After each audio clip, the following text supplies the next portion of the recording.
lo fiona fon talai ia leo ma watu tulai mai la fiona te tai le tuangai ia sauno ia wa vanone mot te tulai atu maleanga na fala e so ni atu longa luanga a matau mai tau tele lo fasil silanga tau hol filnga lo malo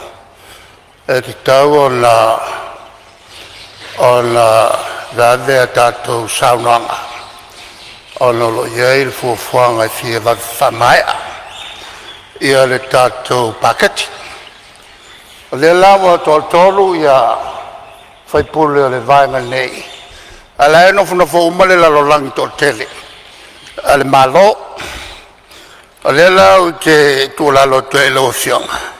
a pe a fino lo mali a coffee fa malo si mai la ko a coffee fa malos e so mai ia fa long le mele sa no mai ai ia sui pale mia au ko ke le ska ia to sta ia malo sa no lo fiong te ta yo le tuangai ia o tulanga lava na tau faso atu sa no ngal tatu mota ia o le voi tuon mota ia a lo fangia mai foi nga luenga tatu nga luenga fai fatasi o le ia le o ma watu fina ngalo le fiong ile ta yo le tuangai pe ngo to fa fonga foi le lafo ia ma le taimi e mana vai tatu nga luenga le ne yaso ma le aso atayao la lafo tu el pa yo mota o lo wa vanor mota mo si sus fon